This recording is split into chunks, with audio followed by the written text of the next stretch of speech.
Fine at home. बच्चों, आज आपको बायोलॉजी के फर्स्ट चैप्टर के बारे में और भी चीज़ें बताएंगे।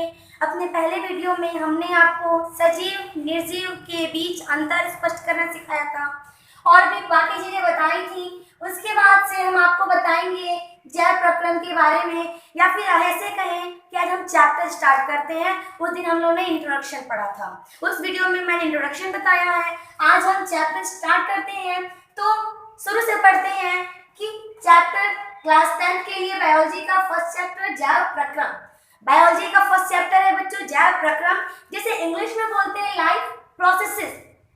बच्चों, हम पहले ये जानेंगे कि जैव प्रक्रम क्या होता है, लाइफ प्रोसेसेस क्या होते हैं।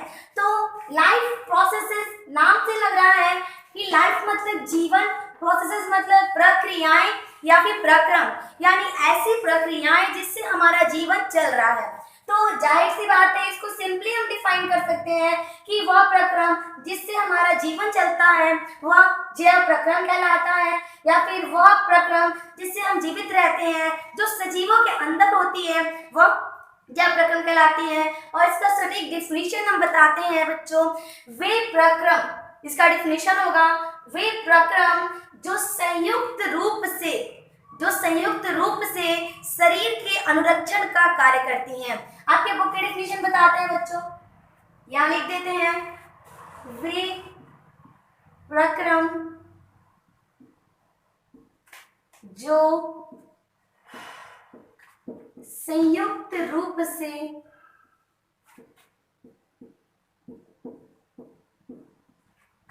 जीवों के शरीर का, हमारे शरीर या जीवों के शरीर का, वे प्रक्रम जो संयुक्त रूप से, या वे सभी प्रक्रम, कोई एक प्रोसेस नहीं होता है, बहुत सारे प्रोसेसेस मिलके प्रक्रम करते हैं। तो वे सभी प्रक्रम जो संयुक्त रूप से जीवों के अनुरक्षण का कार्य करती है। अनुरक्षण मतलब लाइफ, जीवन के प्रक्रम का, जीवन को आगे बढ़ाने का, अनुरक्षण का कार्य करती हैं,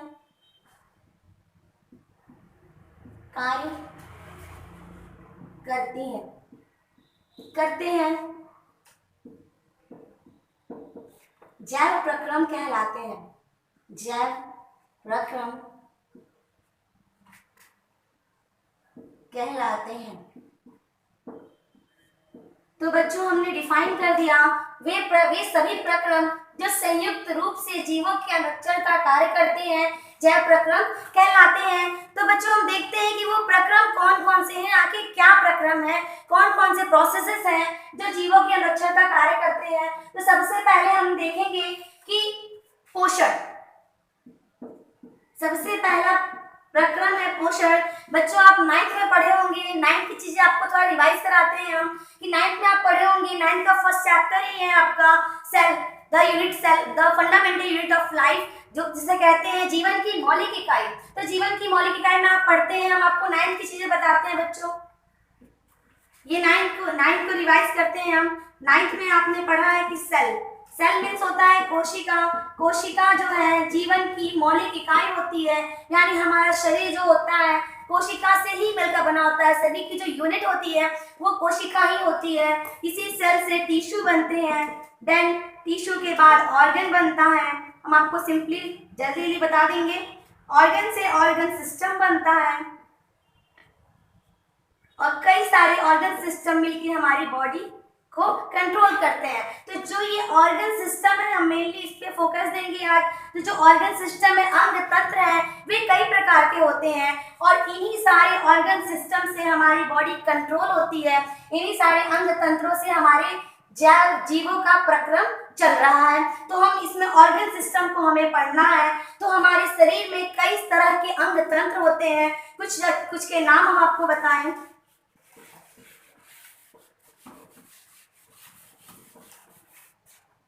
जैसे हमारे शरीर में पाचन तंत्र जिससे हमारे शरीर में पोषण होता है, भोजन लेते हैं, भोजन को पचाने का काम होता है। दूसरा है हमारे शरीर में श्वसन तंत्र, जिससे हम सांस लेते हैं। तीसरा है आपका परिवहन तंत्र, ये नाम तो आपको बता दे रहे हैं, आगे इसके बारे में डिटेल में हम बताएंगे। परिवहन तंत्र या परिसंचरण तंत्र दोनों एक ही होता है। नेक्स्ट है उत्सर्जन तंत्र, उत्सर्जन तंत्र। उसके बाद से है बच्चों प्रजनन तंत्र, फिर तंत्रिका तंत्र। ऐसे बहुत सारे हैं जिसमें आपको कुछ पढ़ने हैं, कुछ आपको नहीं पढ़ने हैं, कुछ आगे पढ़ने हैं, कुछ इस चैप्टर में पढ़ने हैं। तो ये सभी तंत्र जो होते हैं सभी अंगों से मिलकर बने होते हैं और अंगों के समूह को ही अंग तंत्र कहते हैं। तो आइए हम पहले पढ़ते हैं पोषण कि पोषण क्या होता है। तो पोषण क्या होता है बच्चों? पोषण वह प्रक्रिया होती है जो जिसके माध्यम से हमारा शरीर जो है विकसित करता है, वृद्धि करता है। पोषण, अगर हमें पोषक पदार्थ न मिले तो हमारे शरीर की ग्रोथ रुक जाएगी, हमारे शरीर में कई सारे प्रॉब्लम्स क्रिएट हो जाएंगे, कई सारी चीजें जो है काम उसकी अनियमित हो जाएंगे और अनियमितता की वजह से बहुत सारे शरीर में दिक्कतें आ जाएंगी। तो पोषण क्या होता है? तो पोषण हमें पढ़ना है।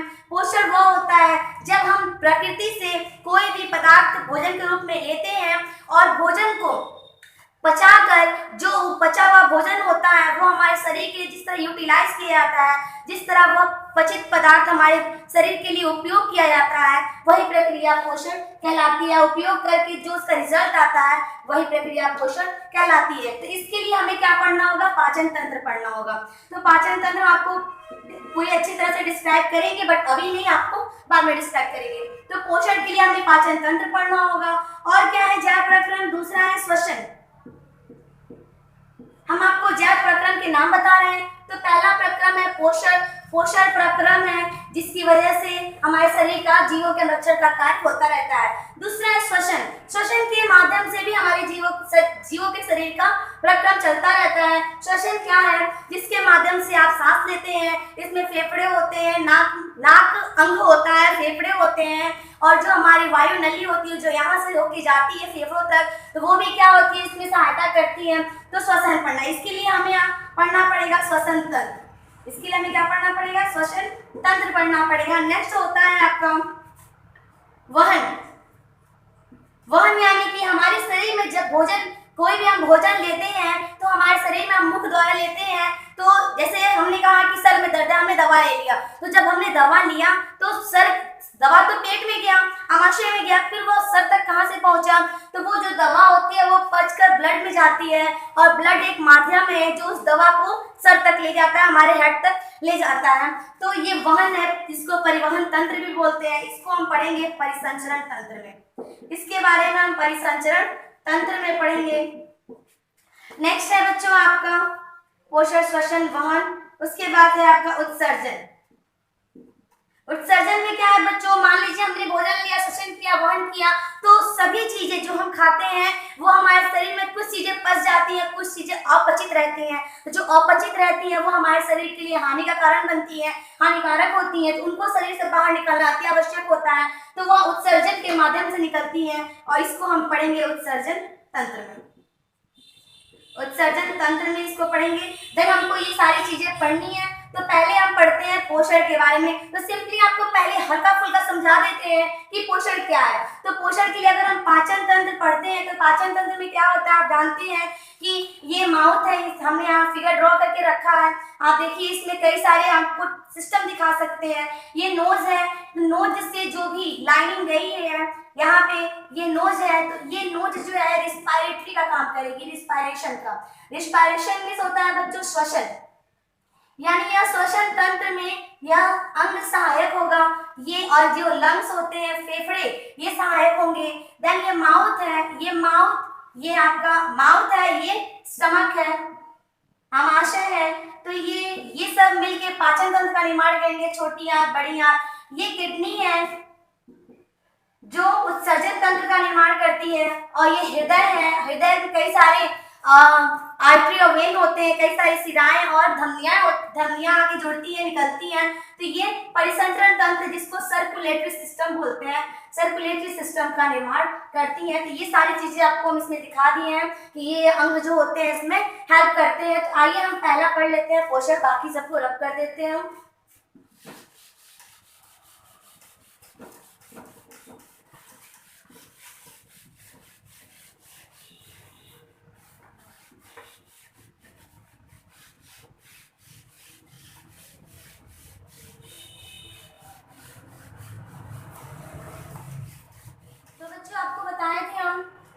पोषण जो होता है आपका फर्स्ट प्रोसेस होता है। तो जो आपके जो अंग तंत्र होते हैं, जो हमने चारों अंग तंत्रों के बारे में आपको बताया कि पोषण, पाचन तंत्र, उत्सर्जन तंत्र, वहन तंत्र और परिसंचरण तंत्र, परिसंचरण, वहन तंत्र और श्वसन तंत्र, ये सारे जो तंत्र होते हैं वो एक दूसरे से इंटरकनेक्टेड होते हैं। वो चारों एक प्रक्रम, एक प्रोसेस जो होते हैं वो लगातार काम करते हैं। ऐसा नहीं है कि जो परिवहन तंत्र है वो अलग काम करता है या फिर उत्सर्जन तंत्र है वो अलग है, सभी एक दूसरे से इंटरकनेक्टेड है। ये कैसे हैं हम आपको समझाते हैं। पहला है कि हम भोजन लेते हैं, बिना भोजन के हमें ऊर्जा मिलने वाली नहीं है और बिना ऊर्जा के हम कोई कार्य कर नहीं सकते हैं। तो हम भोजन जब लेते हैं तो भोजन हमारे शरीर में जब जाता है उससे हमें एनर्जी मिलती कैसे है। तो भोजन हम बड़े बड़े भोजन लेते हैं, बड़े बड़े टुकड़े लेते हैं भोजन के रूप में। तो भोजन जब हम लेते हैं तो हमारे शरीर में जाके पचता है, पाचन की प्रक्रिया होती है। हमारे शरीर में पाचन की प्रक्रिया होती है।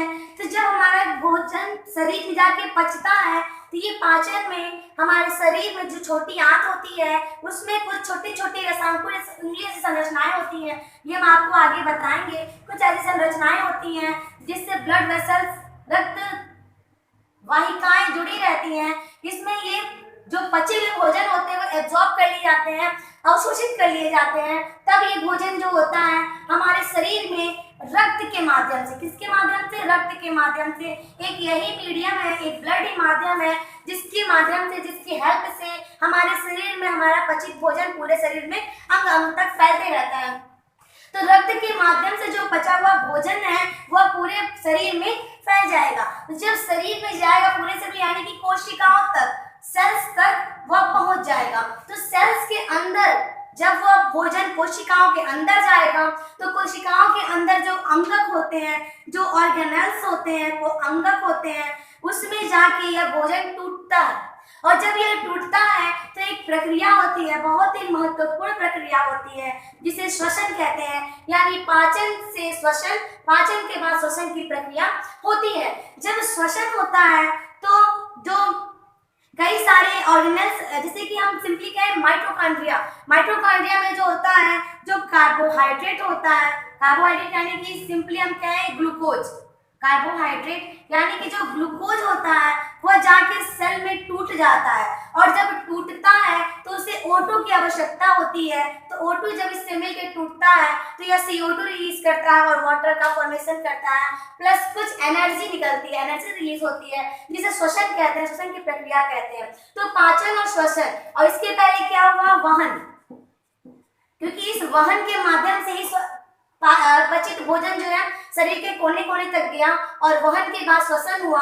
जब ये तीनों प्रोसेस होते हैं तो हमारे शरीर में बहुत सारी अपशिष्ट पदार्थ बन जाते हैं जिनका शरीर से बाहर निकलना अति आवश्यक होता है। तो उसके लिए क्या होता है? उत्सर्जन तंत्र। उसके लिए होता है बच्चों उत्सर्जन तंत्र। इस तंत्र के माध्यम से जो भी इन तीनों प्रोसेसेस में वेस्ट मटेरियल प्रोडक्ट के रूप में फॉर्म हुए हैं वे सब शरीर से बाहर निकलेंगे। तो पहला पाचन तंत्र, दूसरा वहन तंत्र या परिवहन या परिसंचरण तंत्र, तीसरा श्वसन तंत्र और नेक्स्ट उत्सर्जन तंत्र हमें पढ़ना है। तो अब हम जाके अपना चैप्टर टॉपिक स्टार्ट करते हैं। पोषण।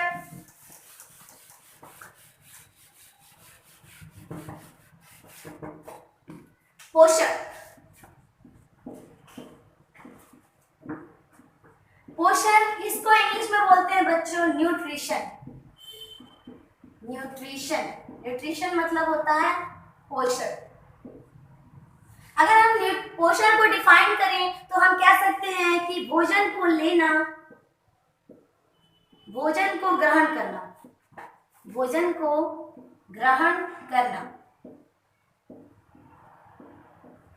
फिर उसका अवशोषण करना,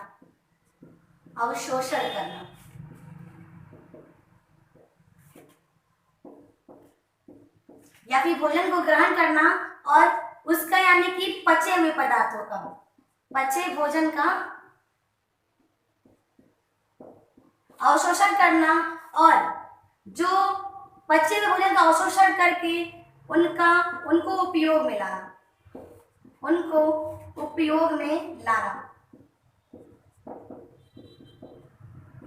यानी कि ये 3 प्रोसेसेस हैं, भोजन को ग्रहण करना, फिर पचे हुए भोजन को अवशोषित करना, फिर उनको शरीर में उपयोग में या फिर अनुरक्षण के लिए उपयोग में लाना, यही कहलाता है पोषण। अगर हम इसको सिंपली एक डेफिनेशन बनाएं तो भोजन को ग्रहण करके, पचे हुए भोजन का अवशोषण करके उसको शरीर के अनुरक्षण के लिए उपयोग में लाने की प्रक्रिया को ही पोषण कहते हैं। तो बच्चों ये जो पोषण होता है वह सिंपली आपको 2 तरह के पढ़ना है इसमें। एक होता है स्वपोषी पोषण और एक होता है विषमपोषी पोषण। स्वपोषी पोषण और दूसरा होता है विषमपोषी पोषण। विषमपोषी पोषण या फिर हम इसको परपोषी पोषण भी कह सकते हैं। परपोषी पोषण भी कह सकते हैं। बच्चों स्वपोषी पोषण को इंग्लिश में बोलते हैं ऑटोट्रोपिक न्यूट्रिशन। ऑटोट्रोपिक न्यूट्रिशन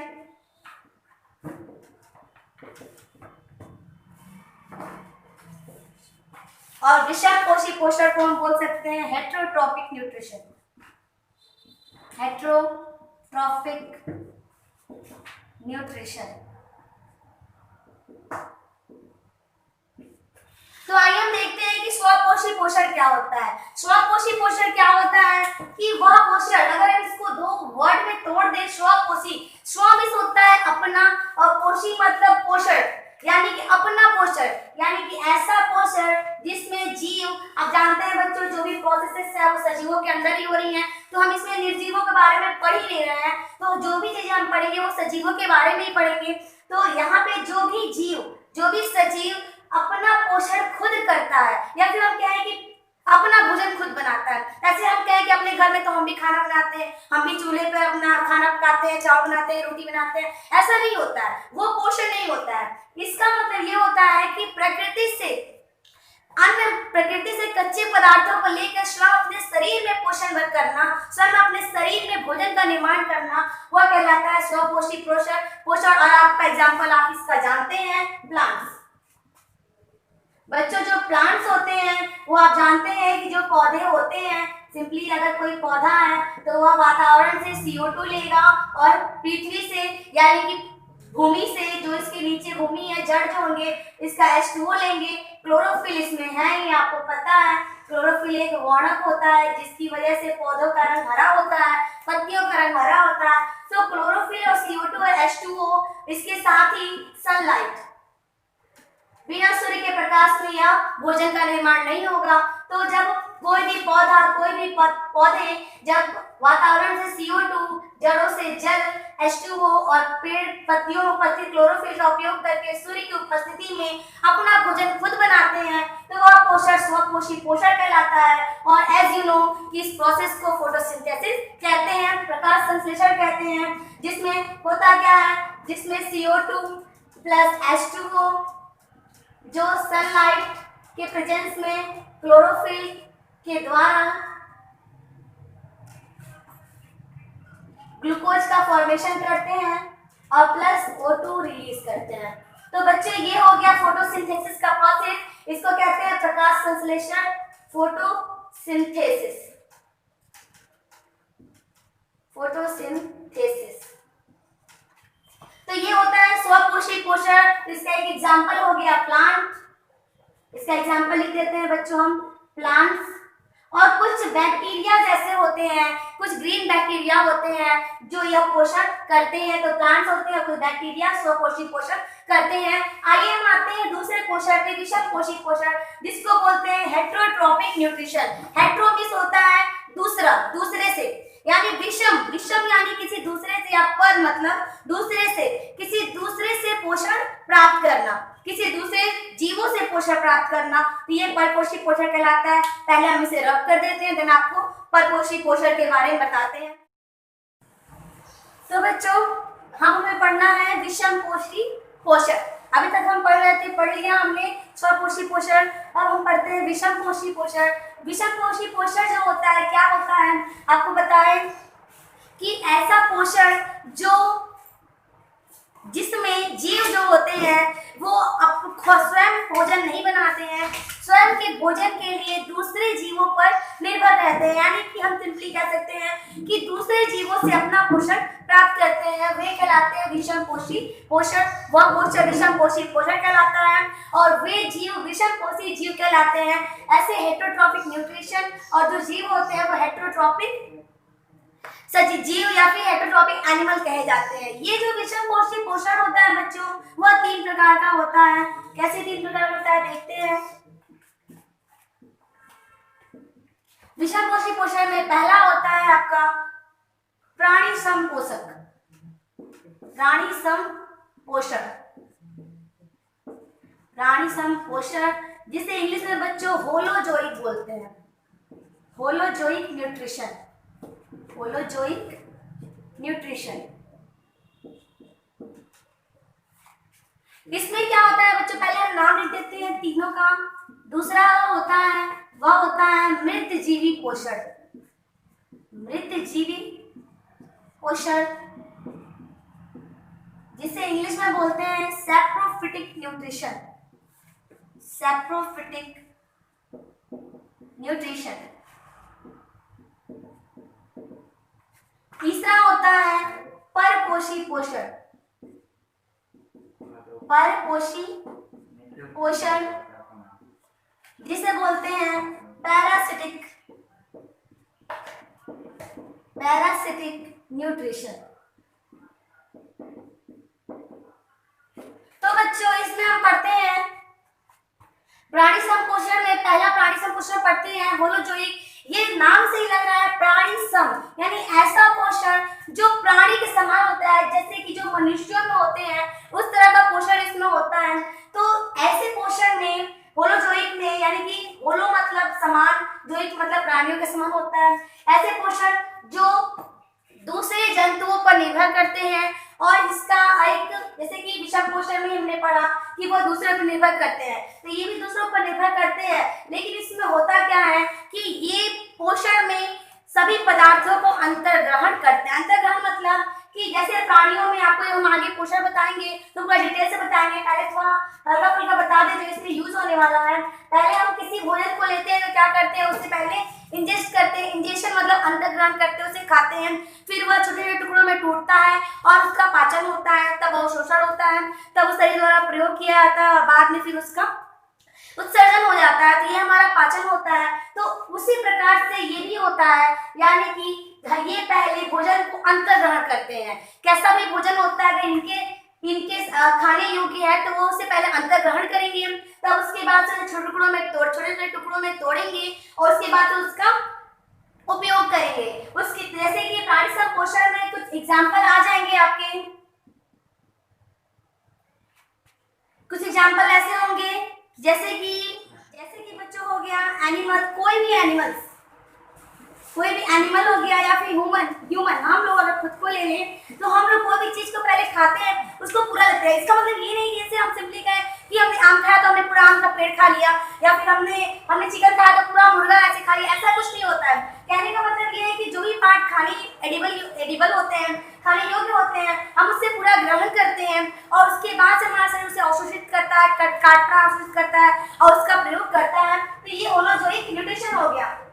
उसके बाद से दूसरा आता है मृतजीवी पोषण। तो ऐसा पोषण इसको बच्चों में बोलते हैं, नाम है मृतजीवी, मृत मतलब मरा हुआ जीवों से पोषण प्राप्त करते हैं, यानी ऐसा पोषण जो मरे हुए जीवों से प्राप्त होता है, यानी ऐसे जीव जो मरे हुए जीवों से अपना पोषण प्राप्त करते हैं वे मृतजीवी पोषित जीव कहलाते हैं, या मृतजीवी और वो पोषण मृतजीवी पोषण कहलाता है। इसका एग्जाम्पल बच्चों हम लोग देख लेंगे, कवक और फफूंदी, कवक या फफूंदी। आप लोग देखे होंगे बच्चों कि जो कवक या फफूंदी होते हैं वो सड़े गले पदार्थों पर या सड़े गले पदार्थों पर उगाते हैं। आप लोग कई बार देखे होंगे जहाँ पे लकड़ियां और लकड़ी वगैरह होती है, दरवाजे होते हैं, अगर वो दरवाजे खराब हो जाते हैं, सड़ गल जाते हैं, तो वहाँ पे कवक और फफूंदी वहाँ पे उगाते हैं, वहाँ बन जाते हैं। तो ये कवक और फफूंदी जो होते हैं मृतजीवी पोषण करते हैं खुद के जीवन को यापन करने के लिए। उसके बाद से आ गया बच्चों परपोषी पोषण। परपोषी ऐसे नाम लग रहा है, पर मतलब दूसरे से पोषण लेना, और पोषण मतलब परपोषी यानी कि ऐसे जीव जो दूसरों से पोषण लेते हैं। यहाँ पे परजीवी लिख देते हैं, परजीवी, यानी कि जब ऐसे जीव जो दूसरों से पोषण लेते हैं लेकिन उनको मारते नहीं है या फिर मरे हुए से पोषण नहीं लेते हैं, बस दूसरों से लेते हैं, दूसरे जीवित पदार्थों से लेते हैं, यानी कि हम कह दें कि सिंपली जो हमारे बालों में जू पाया जाता है वो एक परजीवी है जो जीवित व्यक्ति से या फिर जीवित हम कहें कि जो उसका पोषण देने वाला जो व्यक्ति है जो वो जीवित होता है उससे वो पोषण लेते हैं। और जैसे कि हम कहें छोटी आंत में हमारी टीनिया सोलियम होता है जिसको टेपवर्म बोलते हैं। तो ये जो होता है परपोषी पोषण में ये जीवित शरीर पर रहकर, जीवित शरीर के अंदर रहकर या जीवित शरीर के ऊपर रहकर पोषण लेते हैं। जैसे हम एग्जांपल दे दें इसका टेपवर्म, इसको हिंदी में फीता कृमि भी बोलते हैं, फीता कृमि, फीता कृमि या चपटे कृमि बोलते हैं। चपटे कृमि कई सारे इसके नाम हैं, चपटे कृमि, और इसका नाम होता है टीनिया सोलियम, टीनिया सोलियम। तो ये कुछ पोषण है बच्चों, फिर से एक बार और रिवाइज कर देते हैं। प्राणी संपोषण, तो प्राणी संपोषण क्या होता है? जो पूरे भोजन को ग्रहण करते हैं फिर उसे एब्जॉर्ब करते हैं, देन उसका यूटिलाइजेशन करते हैं, वे प्राणी संपोषण कहलाते हैं। उसके एग्जांपल है एनिमल और ह्यूमन। एनिमल मतलब कोई भी जानवर हो गया और ह्यूमन मतलब जैसे कि इंसान हम लोग हो गए।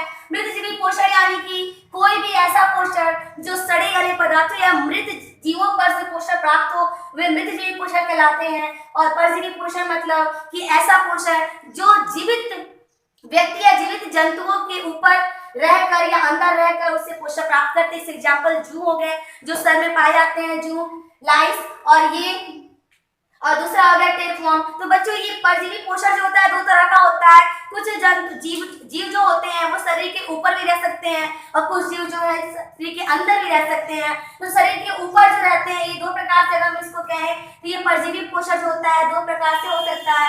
एक हो सकता है अंतःपरजीवी, अंतःपरजीवी एंडोपैरासिटिक, जिसको बोलते हैं बच्चों एंडोपैरासिटिक, और दूसरा होता है बाह्य परजीवी, बाह्य परजीवी एक्सो या एक्टोपैरासिटिक, एक्टोपैरासिटिक। तो एंडोपैरासिटिक, एक्टोपैरासिटिक। एंडोपैरासिटिक का एग्जांपल हो जाएगा बच्चों टीनिया सोलियम या टेपवर्म, और बाह्य परजीवी एक्टोपैरासिटिक का एग्जांपल हो जाएगा लाइस या जू। तो ये हो गया बच्चों आपका विषमपोषी पोषण, समपोषी पोषण भी बता चुके हम, और उसके बाद से हमने आपको विषमपोषी पोषण भी बता दिया। आइए आप देखते हैं कि अमीबा में पोषण कैसे होता है। एक जानवर में, एक एनिमल में हम आपको पोषण दिखाते हैं, उसके बाद से फिर आगे चीजें पढ़ेंगे। पहले आप इसे नोट कर सकते हैं या स्क्रीनशॉट लेके आप रख सकते हैं जब हम आपको पढ़ाते हैं अमीबा में पोषण। तो बच्चों हम पढ़ेंगे अमीबा में पोषण, अमीबा में पोषण, न्यूट्रिशन इन अमीबा। तो देखिएगा पहले आपको ये अमीबा है, ये एक अमीबा है बच्चों। आपको पता है कि अमीबा जो होता है एक कोशिकीय, एक कोशिकीय जंतु होता है, यूनिसेलुलर एनिमल। ये यूनिसेलुलर होता है, एक कोशिकीय होता है जिसमें सिर्फ एक कोशिका पाई जाती है।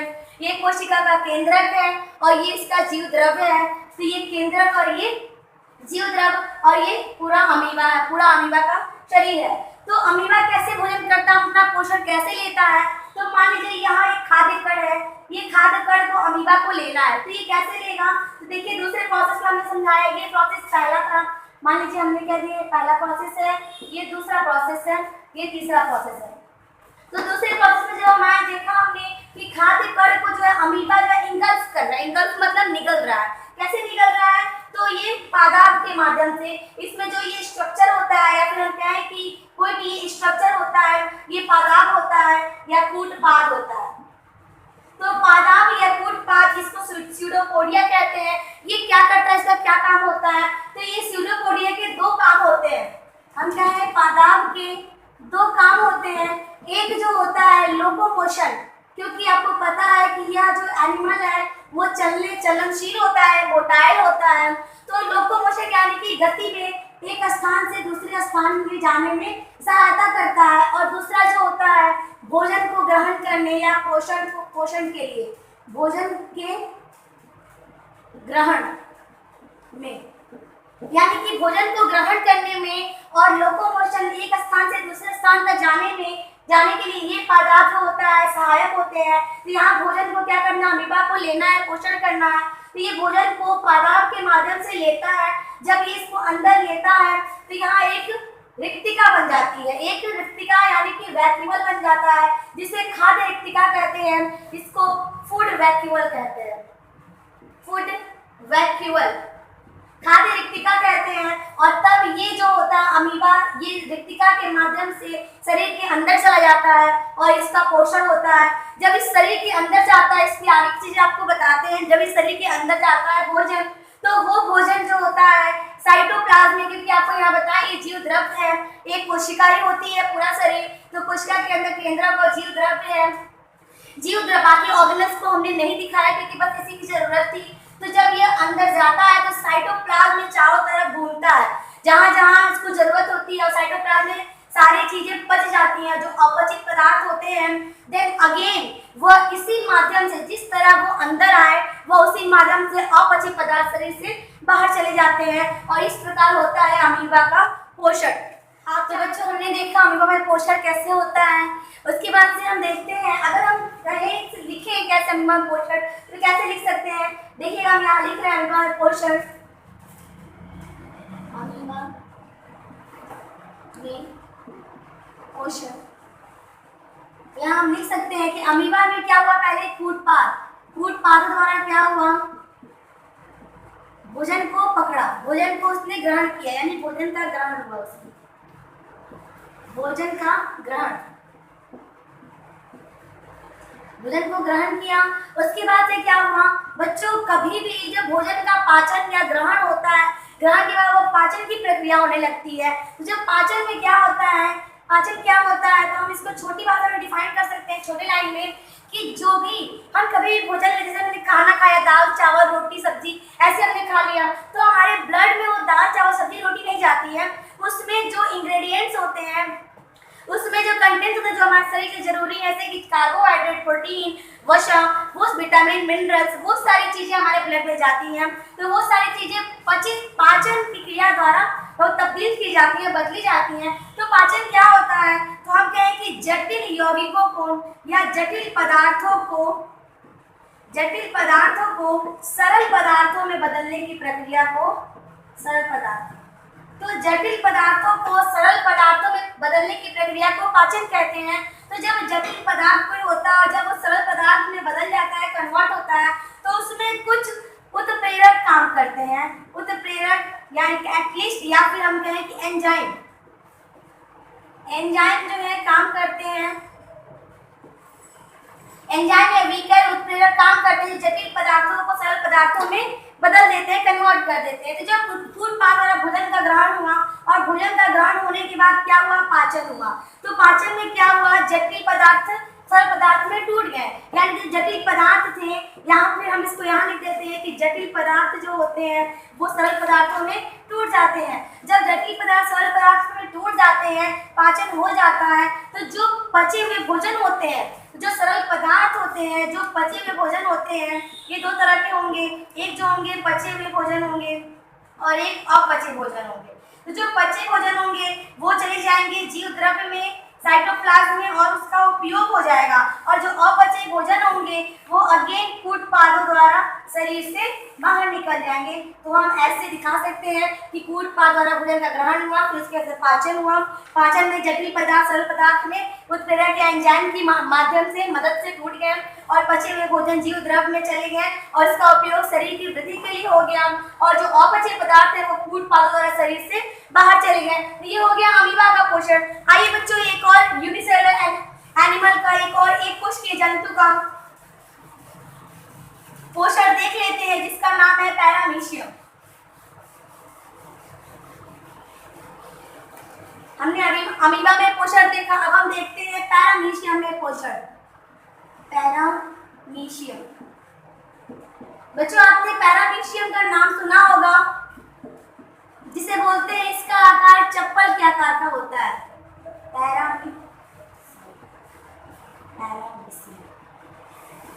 इसका चप्पल के आकार की संरचना होती है, कैसी होती है देखिएगा ऐसे।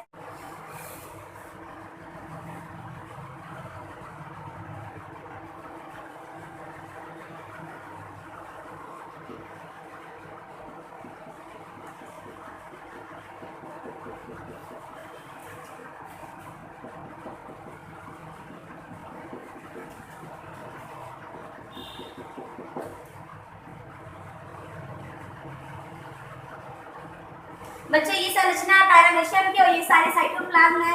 ये भी यूनिसेलुलर होता है, एक कोशिकीय जीव होता है। इसमें दो केंद्रक पाए जाते हैं। ये एक ऐसा जीव है जिसमें दो केंद्रक होते हैं। इसको कहते हैं लघु केंद्रक और इसको कहते हैं दीर्घ केंद्रक। दीर्घ केंद्रक और लघु केंद्रक। तो इसमें क्या होता है, ये सब जो होते हैं बच्चों, ये है सीलिया। सीलिया को बोलते हैं पक्षमाभ।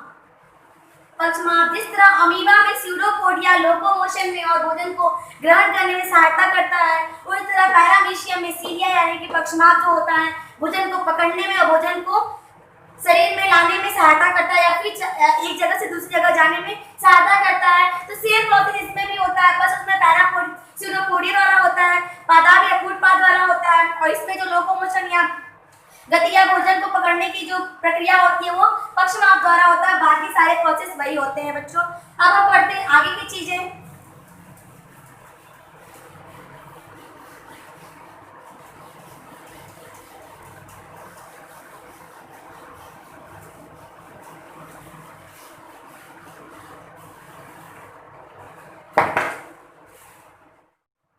तो बच्चों अभी तक हम लोग पढ़ रहे थे अमीबा में पोषण और पैरामीशियम में पोषण। अब हम नेक्स्ट पढ़ेंगे मनुष्यों में पोषण, न्यूट्रिशन इन ह्यूमन। अब हम अपने अंदर, इंसानों के अंदर कैसे पोषण होता है उसके बारे में पढ़ेंगे। तो हमने ये फिगर ड्रॉ करके रखा है और इसी फिगर के माध्यम से हम पढ़ेंगे कि पोषण कैसे होता है। तो आप जानते हैं बच्चों, सिंपली हम उस प्रोसेस के बारे में पढ़ने जा रहे हैं जो हम रोज करते हैं, सुबह शाम ये काम करते हैं। ये प्रोसेस हमारे शरीर के अंदर होता रहता है। जब भी बच्चों भोजन लेते हैं, जब हमें भूख लगती है और जब हम भोजन लेते हैं तो हम भोजन मुख द्वारा लेते हैं। जब हम मुख के अंदर जो कैविटी होती है, जो बकल कैविटी होती है, मुख गुहा होता है, उसमें हम भोजन को रखते हैं। और बकल कैविटी में कौन कौन से ऑर्गन होते हैं तो यहाँ हम देखेंगे जो हमारी बकल कैविटी होती है, जो हमारी मुख गुहा होती है, बकल कैविटी यानी कि मुख गुहा या मुख गुहिका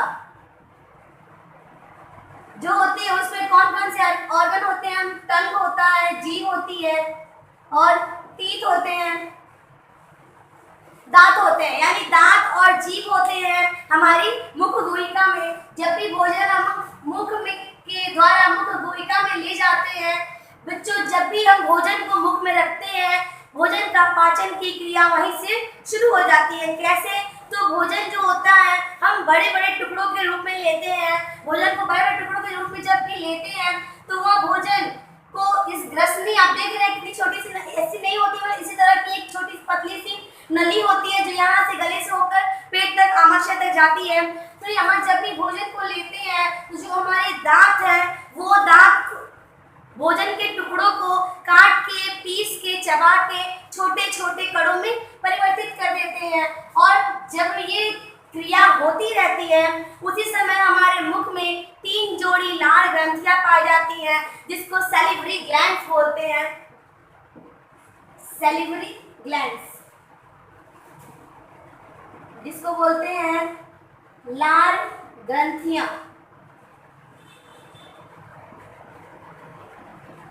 बच्चों आप देखे होंगे, अगर आपको भूख लगी हो या आपको आपकी कोई पसंद की चीजें सामने दिख जाए तो अचानक से क्या होता है, मुंह में पानी आता है कि अरे वाह, मेरी फेवरेट चीज मिल गई, मुझे तो खाने का बड़ा इच्छा हो रहा है। तो वो मुंह में जो पानी आता है वो सिर्फ सामान्य जल नहीं होता है, उसे कहते हैं लाल सलाइवा। वह निकलता है सैलिवरी ग्लैंड लाल ग्रंथियों से। तो हमारे मुख में 3 जगह लाल ग्रंथियां पाई जाती हैं, 3 जोड़ी लाल ग्रंथियां पाई जाती हैं। जब वो लाल स्रावित होता है तो उस लाल में एक एंजाइम पाया जाता है जिसे कहते हैं एमिलोज। उसका नाम होता है एमिलोज। इस लाल ग्रंथि में एमाइलेज जिसको बोलते हैं एमिलोज एंजाइम पाया जाता है जिसके माध्यम से जिसके माध्यम से बच्चों जो भी भोजन हम लेते हैं, भोजन में जो भी स्टार्च होता है, मंड होता है, वह जटिल मंड जो है सरल शर्करा में परिवर्तित हो जाता है। बच्चों आप लोग देखे होंगे कि जब भी आप रोटी को अगर सादे रोटी को या फिर खाते समय कभी भी ज़्यादा देर तक अगर रोटी को चबाते हैं तो वह रोटी मीठी लगने लगती है। ऐसा क्यों होता है?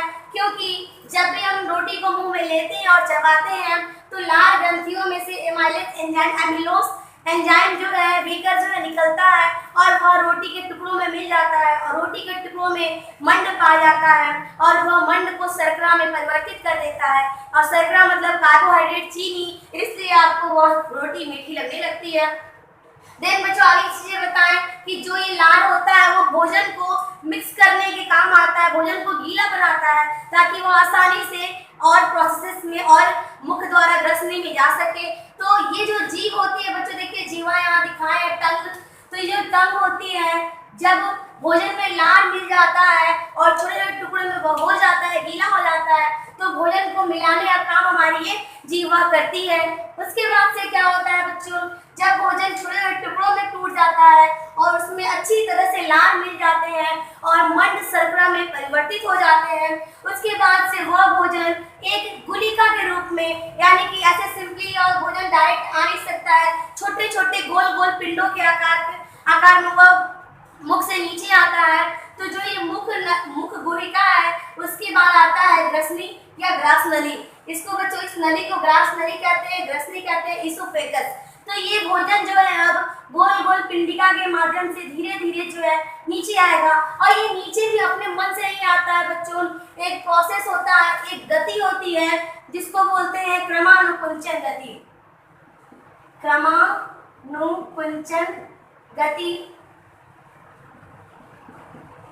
जिसे इंग्लिश में बोलते हैं बच्चों peristalsis, peristalsis movement, peristalsis movement. यानी कि ये क्रमानुकुंचन मतलब ये क्रम के अनुसार कुंचित होती है। कुंचित मतलब सिकुड़ती और फैलती है, सिकुड़ती और फैलती है। तो जब ये सिकुड़ती और फैलती है तो ये भोजन को ढकेलने का काम करती है। तो क्रमानुकुंचन गति जो है इन गोल गोल पिंडों को ऐसे ऐसे कर कर ढकेलने का काम करती है और ये जिसकी वजह से यह भोजन नीचे आता है। और ये भोजन जो है ग्रेविटी, आप जानते हैं बच्चों ग्रेविटी क्या होती है। कोई भी सब चीजों को अगर हम ऊपर फेंकते हैं तो वो नीचे आती है। क्यों? क्योंकि ग्रेविटी, गुरुत्वाकर्षण बल के कारण। तो गुरुत्वाकर्षण बल के कारण भी यह भोजन क्या होता है, ऊपर से नीचे की ओर आता है। तो ये ग्रसनी, ग्रास नल वाला जो भोजन होता है वह नीचे आता है। ये जो ग्रास नली होती है ये आके खुलती है स्टमक में। देखिए ये जो है आके यहाँ पे चौड़ी हो गई है, ये यहाँ पे सकरी नैरो है, यहाँ पे बड़ी मोटी हो गई है। तो यहाँ पे जो ये भोजन आता है डायरेक्ट स्टमक में आता है, आमाशय में आता है। बच्चों ये डायफ्राम है, ये डायग्राम आपको श्वसन में पढ़ने को मिलेगा। यहाँ हमने रिप्रेजेंट इसे दिखा दिया है। ये जो है इस डायफ्राम के नीचे जो होते हैं बच्चों आहार, इन सभी को बोलते हैं आहार नली। ये सारी जो मुख से लेके यहाँ पे एनल द्वार तक है, रेक्टम तक है, गुदा द्वार तक है, इसको बच्चों आहार नली बोलते हैं। पूरा मुख से लेके यहाँ तक फैली होती है। तो ये जो होती है स्टमक में आती है भोजन। जब जैसे ही वो भोजन स्टमक में आते हैं बच्चों, स्टमक में HCl का स्रावण होता रहता है। HCl मतलब हाइड्रोक्लोरिक एसिड, यह भी भोजन को पचाने का काम करता है। HCl का स्रावण यहाँ होता रहता है। उसके बाद से बच्चों जैसे ही भोजन आमाशय में आता है HCl स्रावित होने लगते हैं। और भी ये जो है बच्चों यहाँ हमने दिखाया ये लीवर है, यकृत। ये यकृत जो है ये बाइल जूस बनाता है। यकृत जो है पित्त रस बनाता है और पित्त रस जब यहाँ बनता है, जब सिर्फ यहाँ पे पित्त रस का फॉर्मेशन होता है, सिर्फ यहाँ पित्त रस बनता है यहाँ, और जब ये पित्त रस इकट्ठा होता है बाइल डक्ट में, पित्ताशय में, इसी इसका नाम है पित्ताशय। तो पित्त रस बनता यहाँ है और इकट्ठा होता है पित्ताशय में। और पित्ताशय का जो पित्त होता है, ये जो पित्त है बाइल जूस है, वो भी जाके यहाँ पे मिलता है और भोजन का यहाँ पे बहुत अच्छी तरह से पाचन होता है।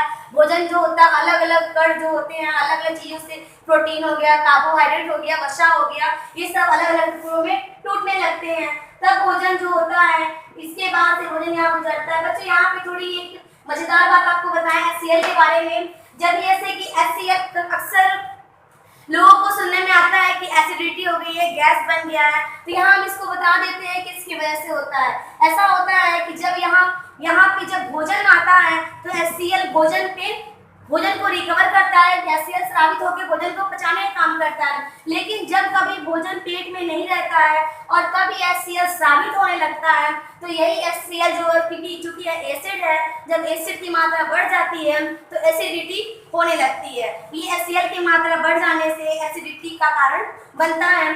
बच्चों जैसे कि कोई भी जैसे कोई शाकाहारी हो गया, शाकाहारी जंतु हो गया, मांसाहारी जंतु हो गए। जो शाकाहारी जंतु है, पेड़ पौधे या फिर कुछ भी ऐसे खा रहे हैं तो आसानी से पच जाता है। और ये जो मांस वगैरह खाते हैं उनका भी HCl पचाने में, वसा वगैरह पचाने में बहुत ही मदद करता है। बच्चों अक्सर क्वेश्चन पूछे जाते हैं कि अगर कोई भी मांस अगर हम खाते हैं और वो आसानी से डाइजेस्ट हो जाता है, पच जाता है, तो हमारा पेट भी तो एक मांस होता है, हमारा आमाशय भी तो एक मांस होता है, फिर वो क्यों नहीं पच जाता? ऐसे क्वेश्चन अक्सर सुनने को मिलते हैं। अगर नहीं सुनने को मिलते हैं तो आपके लिए एक नया क्वेश्चन है कि मांस, जब हम किसी मांस को खाते हैं तो वह पच जाता है, डाइजेस्ट हो जाता है, देन हमारा स्टमक भी तो एक मांसल पदार्थ ही है, मांसल ही है, अंग है, तो वो क्यों नहीं पचता? तो ये जो HCl है, HCl जो होता है वसा को तोड़ने का काम करता है और इस HCl को हमारे ऑर्गन से बचाने का काम करता है श्लेष्मा। बच्चों एक जो होता है कवर होता है, इस पर यह चिपचिपा पदार्थ होता है जिससे बोलते हैं श्लेष्मा। ये श्लेष्मा जो होता है HCl से हमारे अंगों की, स्टमक की रक्षा करता है, जिसकी वजह से हमारा आमाशय पचित नहीं हो पाता है, पच नहीं पाता है। बच्चों आगे चलते हैं। ये है अग्न्याशय। यहाँ से अग्न्याशयी रस निकलता है जो भोजन को पचाने का काम करता है। उसके बाद से बच्चों ये देखिए, ये जो स्टमक है, आमाशय है, वह खुलती है छोटी क्षुद्रांत में। क्षुद्रांत यानी कि स्मॉल इंटेस्टाइन, छोटी आंत। जब भी भोजन छोटी आंत में जाता है बच्चों, यहाँ पे एक बहुत ही स्पेशल चीजें होती हैं। छोटी आंत जो होता है, ऐसा कहा जाता है कि छोटी आंत में ही भोजन का अंतिम पाचन होता है। यानी कि पाचन की शुरुआत होती है मुख गुहा से और मुख गुहा से अंतिम पाचन होता है छोटी आंत में। कैसे होता है? जब सारे भोजन सभी एंजाइम से मिलकर छोटी आंत में आते हैं तो छोटी आंत में भी कई सारे एंजाइम्स निकलते हैं जिनको आंत रस कहते हैं। कई सारे रस निकलते हैं जिनको आंत रस बोलते हैं और वो रस जो है विभिन्न तरह के भोजन का पाचन करते हैं। विभिन्न तरह के भोजन कैसे? जैसे कि प्रोटीन, कार्बोहाइड्रेट और फैट या लिपिड।